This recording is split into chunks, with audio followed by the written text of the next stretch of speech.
1200 sene evvel tüm dünya tarihini alt üst ederek inşa edilmiş gizemli bir mabet. Hakkında ortaya atılmış birçok teori. Göbekli Tepe'yi kim inşa etti?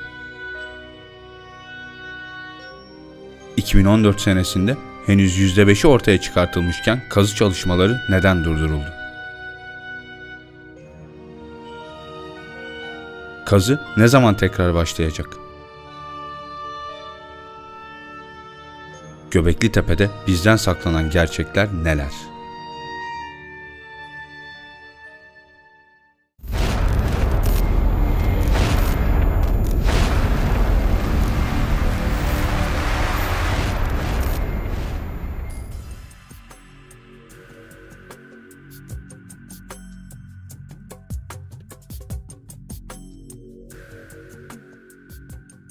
Öncelikle her şeyin net şekilde anlaşılabilmesi açısından sizlere Göbekli Tepe'nin tam olarak ne zaman, ne şekilde, nerede bulunduğunu kısaca anlatmak istiyorum. Şimdi Kült TV'ye abone olarak araştıran insanlar toplumundaki yerinizi aldıysanız Göbekli Tepe'ye gidiyoruz.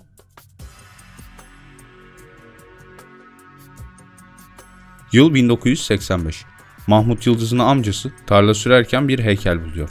Şanlıurfa Müzesi'ne götürüyor. Müzedeki görevliler kireç taşıdır diyerek oralı olmuyor ama yine de heykeli bir odaya koyuyorlar. 1992'de Alman arkeologlar Nevalikori'de kazı yapıyorlar.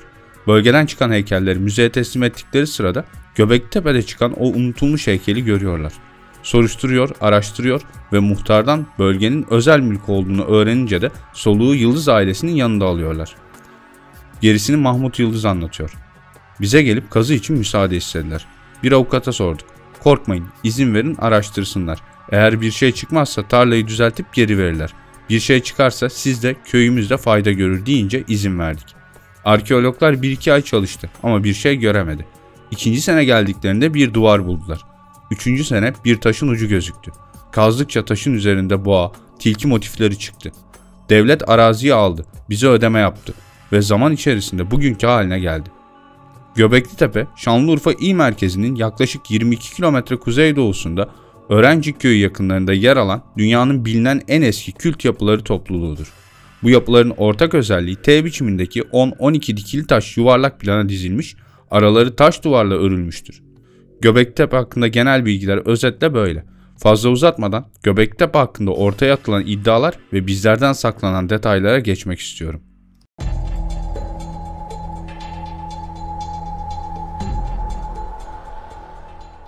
Kazıları yöneten Alman arkeolog Klaus Schmidt, Adem ile Havva'nın yasak elma ağacının meyvesinden yiyerek kovuldukları cennet bahçesinin Göbekli Tepe olduğunu ileri sürüyor ve ispatlarının olduğunu belirtiyor. Kendisine göre günümüzde çorak olan Göbekli Tepe bir zamanlar çok bereketliydi. Klaus Schmidt, tüm kanıtlar gösteriyor ki burası insanlığın doğduğu yer. Göbekli Tepe, Adem ile Havva'nın yaşadığı cennet bahçesindeki bir tapınaktı. İspat olarak ise şunlardan bahsediyor. İncil'in yaratılış bölümünde cennet bahçesinin Ağustur'un batısında olduğu yazmaktadır. Göbekli Tepe de orada. Cennet bahçesinin 4 nehirle çevrilendiği, bunlardan ikisinin de Fırat ile Dicle olduğu biliniyor. Ağustur tabletlerinde Bet Eden adlı bir medeniyetten bahsediliyor. Yeri ise Göbekli Tepe'nin bulunduğu yer olarak tarif ediliyor. Tevrat'ta bahçenin Suriye'nin kuzeyinde olduğu belirtiliyor. Eden kelimesi Sümerce ova anlamına geliyor. Göbekli Tepe de Harran Ovası'nın hemen içinde. Bu iddialarına binaen kendisine o halde cennet dünyadaydı ve insanlar bir yerden buraya getirildi. Yani bizleri uzaylıların yaratıp buraya getirdiğini söylememiz mümkün mü diye sorulduğunda sessizliğe gömüldü. Milano Politeknik Üniversitesi'nden İtalyan arkeoastronom Giulio Magli, Göbekli Tepe'nin gök cisimlerinin hareketlerini takip etmek, yıldızların konumlarını tespit etmek ve onlara tapınmak için yapıldığını iddia ediyor. Sirius, Ay, Venüs ve Jüpiter'in ardından gece karanlığındaki en parlak 4. gök cismidir. Magdi, Sirius 9300 yıl önce ufuk çizgisinin altında görünüyordu. Gökte aniden beliren bir yıldızın bir dinin doğumuna sebep olduğunu düşünebiliriz. Bence Göbekli Tepe de bir yıldızın doğumu üzerine inşa edildi demiştir.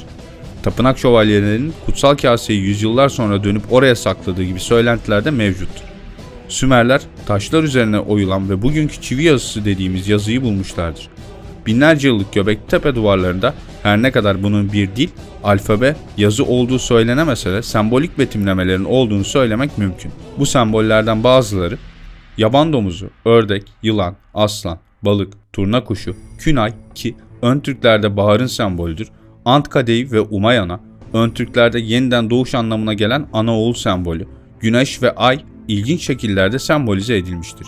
Bu semboller Göbeklitepe'ye kazınırken Türklerin Urfa ve civarına gelmelerine ise binlerce yıl vardı. O halde Göbeklitepe'yi yapanlar nasıl oluyordu da Türklerin kullandıkları sembolleri birebir tasvir ediyor ve kullanıyorlardı? Yapılan kazılarda yalnızca yapının %5'i gün yüzüne çıkartılmıştır. Geri kalanı gömülüdür. Göbeklitepe'deki tapınağın henüz kazılmayan Karahantepe, Sefertepe ve Hamzantepe'deki tapınaklarla birlikte bir dörtlü olduğunu savunan tarihçiler de mevcut. Yapılan araştırmalar Göbeklitepe'deki tapınakların 1500 yıl süre kullanıldıktan sonra bilinçli şekilde gömüldüğünü ortaya çıkartmıştır.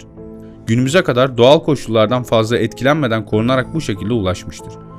Ayrıca yapılan yeraltı görüntüleme çalışmalarında henüz gün yüzüne çıkartılmamış en alt katmandaki ilk tapınağın altında yer yer çöküntülere uğramış pek çok tünel sistemi de görülmektedir. Göbeklitepe saklanan bir mabet olmasıyla da dünyada bir ilktir. Tapınaklar dini inançların değişmesi yahut yok olmasıyla terk edilip kendi kaderlerine bırakılırlar. Fakat Göbeklitepe korunabilsin diye o dönem için yıllarca sürecek zorlu bir çalışmanın ardından toprağa gömülmüştür. Ayrıca gömüldüğü toprak bölgede bulunmayan ve koruma özelliğiyle bilinen su sızdırmaz kirli topraktır ki bölgede en yakın kirli toprak katmanı günümüz Suriye sınırlarında 100 kilometre uzaklıktadır. Buradan dini inanışın yok olmadığı, sadece tapınağı saklayabilmek, kurtarmak adına binbir zahmetle gömüldüğü anlaşılmaktadır. Peki bunun sebebi Nuh tufanının geleceğinin biliniyor olması olabilir mi?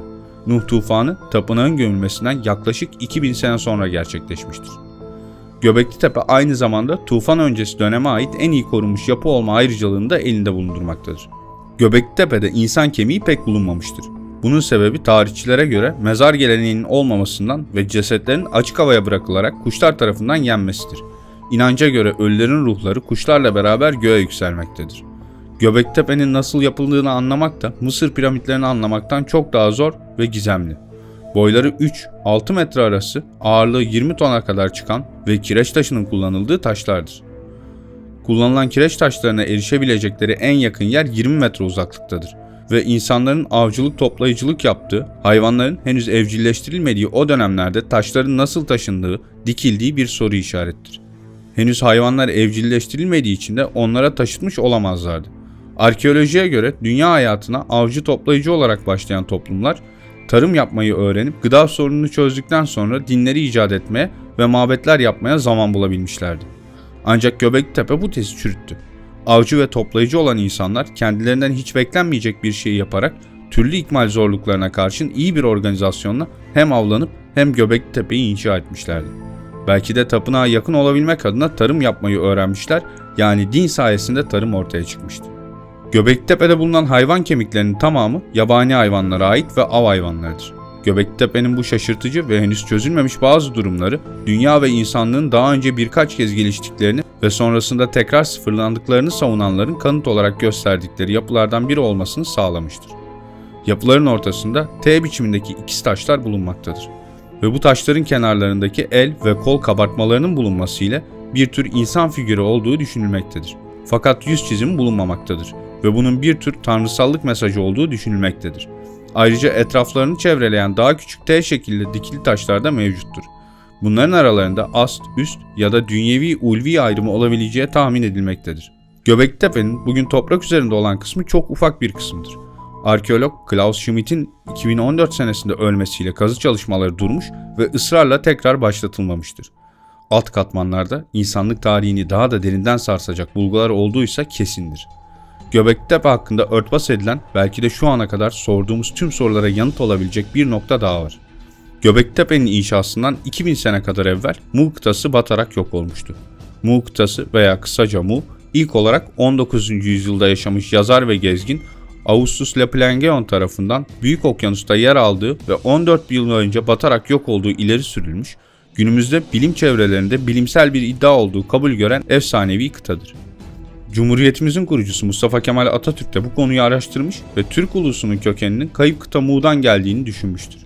1900'lerin başlarında ise James Churchward konuyu daha kapsamlı şekilde araştırmış ve okyanusun altında kalmış bazı yapıların Mu kıtasına ait kalıntılar olduğunu kitabında fotoğraflarıyla anlatmıştır. Olayın Göbektepe ile bağlantısıysa bu kalıntılarda görülen kimi yabani hayvan, ay, güneş, künay, Anıtkabir ve Umayana sembollerinin birebir olarak Göbektepe'dekilerle örtüşmesidir. Buradan hareketle Göbektepe zaten Mu kıtasından beri süregelen bir dini inanışın yeniden yapılmış mabedi olması, bu sayede Türklere ait sembollerin de burada nasıl kullanıldığının açıklanması mümkündür. Ayrıca Mu kıtası depremler ve su baskınlarıyla battığından mütevellit, Göbektepe'yi yapan dinin mensupları bunun tekrarlanabileceğini öngörerek mabedi korumak için üzeri kirli toprakla örtmüş olmaları da pek çok yaklaşımdan daha tutarlıdır. Göbektepe'nin toprak altında henüz gün yüzüne çıkmamış kısımlarında bu teoriyi destekleyecek eminim çok daha fazla delil bulunacaktır. Ben de bu konuda başkaca bağlantılar olup olmadığını araştırmaya ve buldukça Instagram hesabım üzerinden sizlerle paylaşmaya devam edeceğim. Instagram'da arkadaşım olarak olası gelişmelerden haberdar olabilirsiniz.